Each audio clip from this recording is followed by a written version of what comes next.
Hello everyone, welcome to Stirlingshire Homestead. So, I am taking out BFM today. For those of you who don't know who that is, that's this guy. This is LFM here, and I'll let you know the two words, not the middle word. Big and little, and then the M at the end stands for mallet. The F is a swear word. Anyway, we're going to see if BFM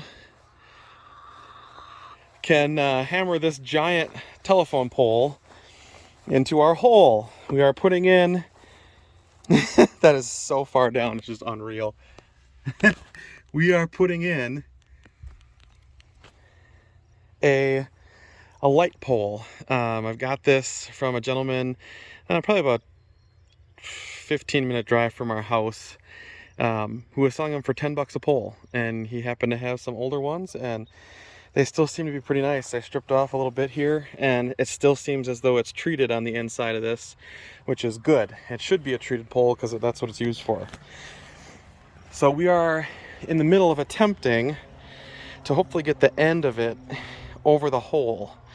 Now, as to whether or not we'll be able to get it in the hole, I'm not sure. I might have to use some blocking to get the other end up, but we'll figure it out.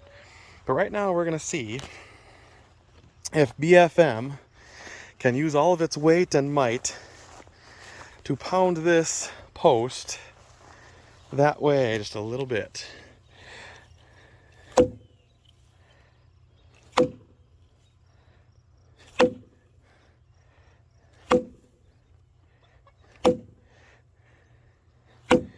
Yeah, it's moving, but at a rate of like a 1/16 of an inch per hit. I'm gonna put you guys down and see if I can maybe move it a little bit easier. I'll be back in a little. Well, it's looking like we're gonna have to get this up on blocks or on rollers or something, because I was pounding at that for a good couple minutes and it only moved an inch or two. So that's probably a good idea. We'll get it on rollers or something, or maybe I can hitch the ATV to it and pull it in. Like if I put the strap around here and I pull it towards the hole, I might be able to get it in. Now, the only way we're going to get this up, and I'm happy that this exists the way it does, is that we've got an anchor point up there already. That that anchor point should be more than strong enough to either ratchet strap it or winch it, or however we decide to do this, to pull that up and sit in the hole the right way.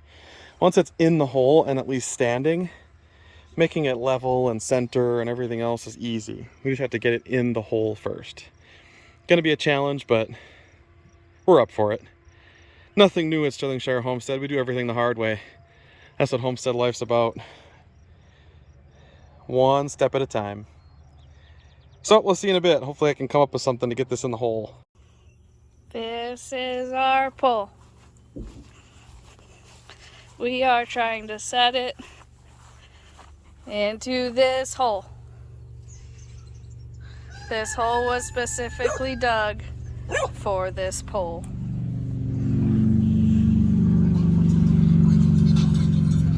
I'm hoping we can actually do it today because it's really warm.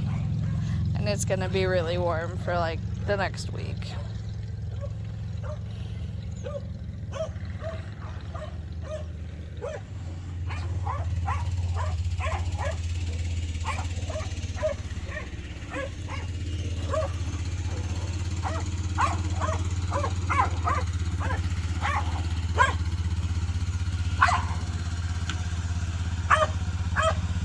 We'll bring you back when it's done.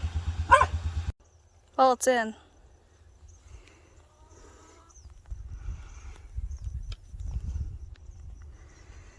Not as far as you wanted though, right? No, it's supposed to come up to about here. So we're about a foot short of the 5 foot mark. It is in 4 foot though, and I think 4 foot should be okay, but instead of filling this all in with rock and dirt, we're gonna go about halfway and then put two feet of cement at the top to give it some counterweight and to make sure it doesn't bow or shift. The other thing we may end up doing is putting banding to the bottom of the container to lock it in so it doesn't fall out or this way if it hits the container on the top, we pushed it from here. It's so close that actually if you push it towards the container, it's not going to damage the container, even in high wind. So we're thinking we might actually put some banding around it to keep it towards the container, because if it hits the container and falls this way, there's nothing it can really damage because the pole's not long enough to get to anything on the container side. This way, if it falls and damages, it might hit the coop, and it might potentially be long enough to hit the corn crib. But those of all the things that it could damage, those aren't like super crazy valuable, and we could replace them with the material we have on hand. So, packing and cement. All right, I'm back behind the camera. We just put the ATV away, undid the winch. The rope is kind of just coiled up by me right now. And I don't know, if you ask me, that looks pretty darn straight. I think we did a pretty good job. Now the only thing that we are questioning here yet is whether or not we fill this last 6 inches with concrete, because I've got 2 bags. That should be pretty close to fill that. Or we just pack it with dirt and call her good. There's enough dirt that's around here yet that we could pack it in with dirt. But from everything that I can tell, even if I go back this way, this looks like a pretty straight pole to me. And if it's leaning anyway, it's leaning this way a little bit, and that's good. And if it's leaning anyway, if we go back to this angle, if it's leaning anyway, I would say it's leaning out that way, which is also very good. We want to keep it away from the chicken coop. Right, Maddie? Maddie's got to get going. She's going off to work, so we'll figure out what we're going to do with that. And then I've got some steps. We're going to put in some lineman steps to get all the way to the top of that, and probably put a light at the top. And then I'm thinking at about the height that the shipping container is, we'll put a security camera, one facing the chickens and then probably one facing the tiny house. That way we've got full coverage of the area. So we'll come back when we get a little bit more done with this, and once this is all in, I'll show you whether or not we go with concrete or if we're just going to pack dirt. Right now I'm leaning towards dirt, but we'll see. I'm going to shake it around a little bit and see how safe it is. So, we'll see you in a bit. Okay, welcome back. We got it all up. It looks pretty centered to me, leaning a little bit towards the container, but that's good. If it's leaning towards the container, if it hits the container, it's not going to break anything. If it goes the other way, it can maybe hit the chicken coop or something else. I did measure. It is just barely about a foot far away enough, or 2-3 feet far away enough, so it's not going to hit the bug zapper or our internet box. So all done, all squared away. I'm going to be taking out these braces here. I've got my screwdriver with me, and I'm going to walk over here a little bit. I want to show you guys from this side how straight this is. So if you match it up with the lines on the container, that's pretty darn good. You can see that that's just about as straight as it can be right now, which is great. And I'm noticing right now it's quite windy and it's not really moving in the wind. The TV antenna is actually flexing in the wind more than this post. This post is pretty stable. So I'll get these braces out, and then we'll call her a video for now.